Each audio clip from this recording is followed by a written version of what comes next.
শুনুন এক অদ্ভুত ভূতের কাণ্ড।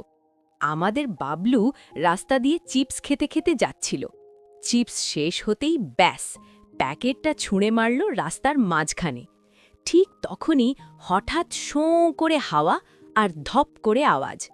ধোঁয়ার ভেতর থেকে উদয় হলো এক ভূত। কিন্তু এ কি, ভূতের হাতে মানুষের হাড় নেই, আছে একটা লম্বা ঝাঁটা। বাবলু তো ভয়ে শেষ। সে ভাবল ভূত বুঝি তাকে ঘাড় মোটকে খাবে। কিন্তু ভূত উল্টো রেগেমেগে ঝাড়ুটা উঁচিয়ে বলল, এই যে খোকা, রাস্তাটা কি তোর বাবার ড্রয়িং রুম, যেখানে সেখানে ময়লা ফেলছিস? বাবলু আমতা আমতা করে বলল, সরি ভূত দাদু।